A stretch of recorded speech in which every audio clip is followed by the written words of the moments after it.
Merci mes amis.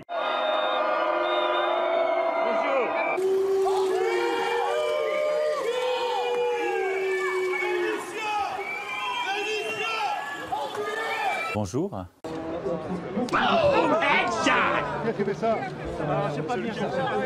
Lorsqu'Emmanuel Macron a descendu les Champs-Élysées, il s'est fait, vous l'avez dit, hué par des gilets jaunes infiltrés dans la foule malgré l'important dispositif déployé. 5000 policiers et gendarmes à Paris, rien qu'aujourd'hui.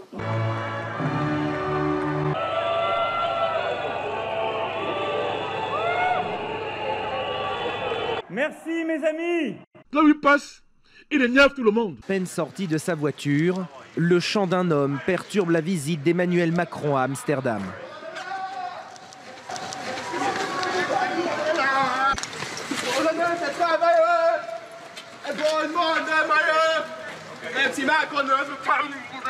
Au-delà du pessimisme un peu trop franco-français dans lequel nous vivons, le regard que le monde porte sur la France, nous avons changé le regard du monde sur la France. Et tout cela en 6 mois. Comment ne pas en être fier? Emmanuel Macron est-il seul contre tous, impopulaire en France et aussi maintenant à l'étranger? Emmanuel Macron quitte la Chine sans avoir convaincu le président chinois Xi Jinping de quoi que ce soit de nouveau. Emmanuel Macron sera ce soir à Kinshasa, en République démocratique du Congo. Et là-bas, la tension monte avant son arrivée. Ce truc-là, est-il digne de parler aux Africains?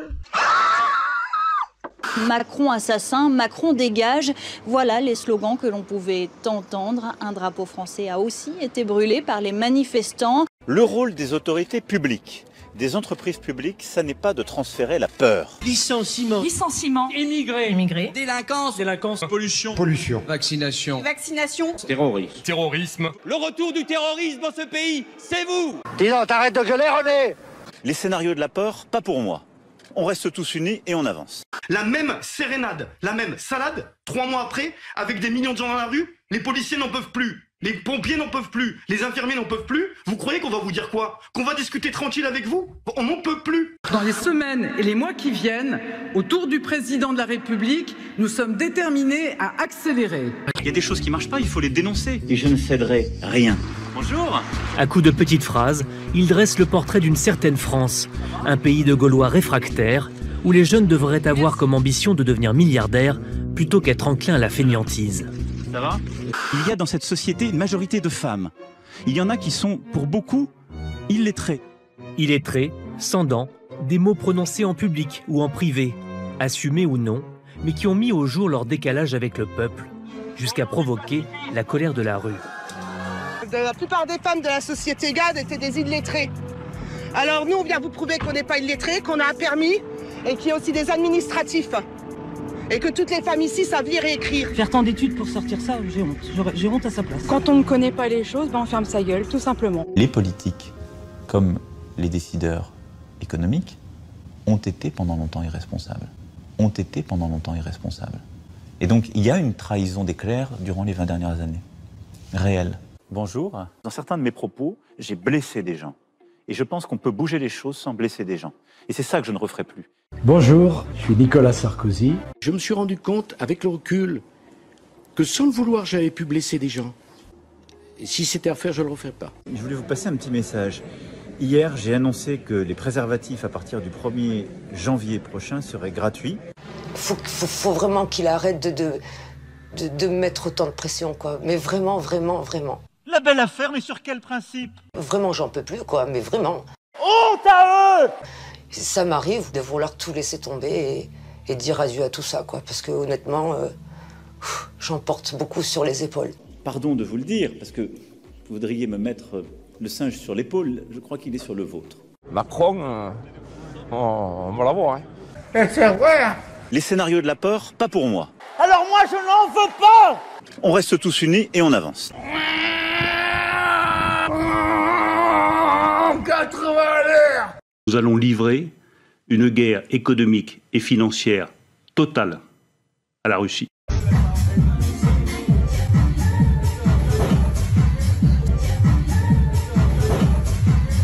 Les riches sont devenus plus riches, les pauvres plus pauvres. C'est le bilan de ces années Covid. Sur toute la planète, la fortune des milliardaires a augmenté de 5 000 milliards, une hausse de 60% en 2 ans. Désormais, toutes les 26 heures, il y a un nouveau milliardaire dans le monde. Mais dans le même temps, depuis le début de la crise sanitaire, 160 millions de personnes sont tombées dans la pauvreté. Faut-il taxer davantage les plus riches? Pas ça! Pas ça! Pas ça! En ce jour de vacances d'été, la plage est bondée, quand soudain un requin apparaît au milieu des baigneurs. Sortez! Sortez de l'eau! Mais les nageurs ne semblent pas s'affoler et le requin s'en va.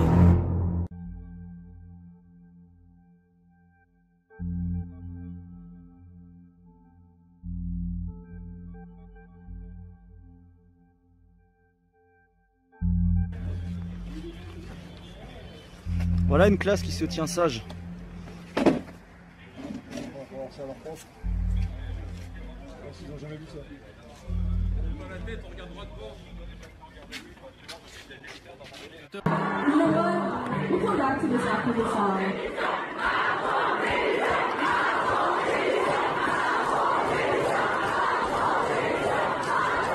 Non, ça va, regardez. Eh ben oui. Thanks to President Macron for this global financing pact. My friends, trust me.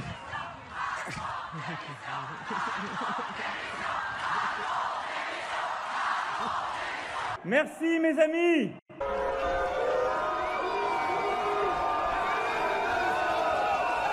Qu'est-ce que tu comprends pas là-dedans? On n'en veut pas.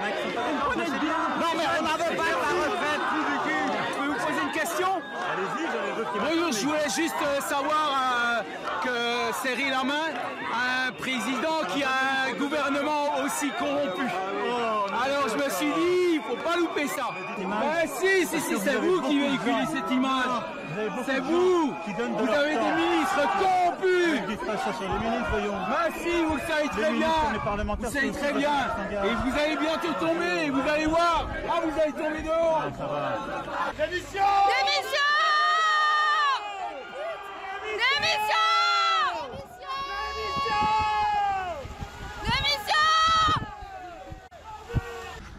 Et dans la voiture, celle-là.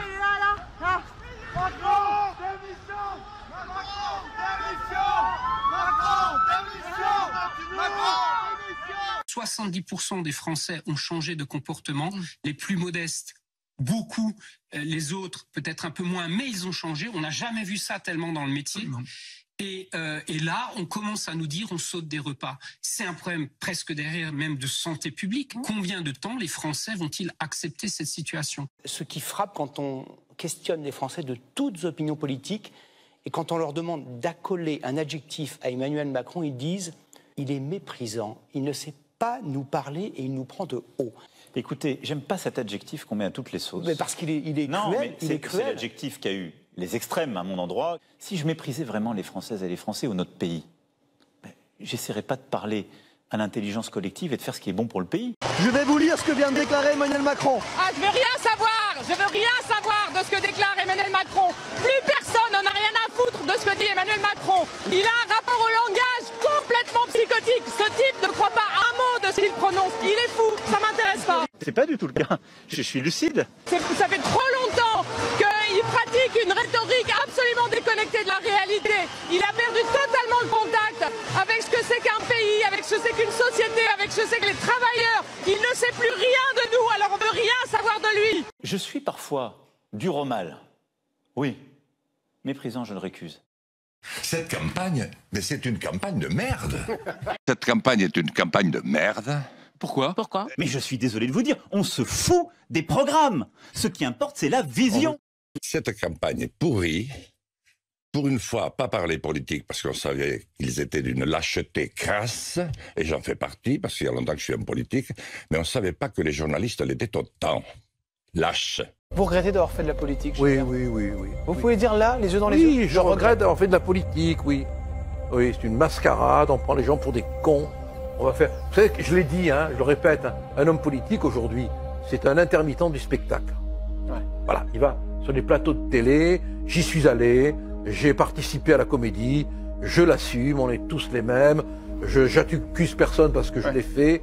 On est des intermittents du spectacle. 9 Français sur 10 dans une enquête cette semaine affirmaient ne plus avoir confiance dans la classe politique. La relation était fragile, mais le séisme de la dissolution a encore accentué ce gouffre. Quelle est la différence entre un homme sage et un homme intelligent? L'homme intelligent sait régler un problème que l'homme sage a su éviter. Bonne chance, Manu. Hey! Tu regardes mes vidéos? Ouais, je regarde tes vidéos, mais ouais. tu kiffes? Même pas tu t'abonnes? Allez, mets un pouce et abonne-toi. Allez, clique, mec.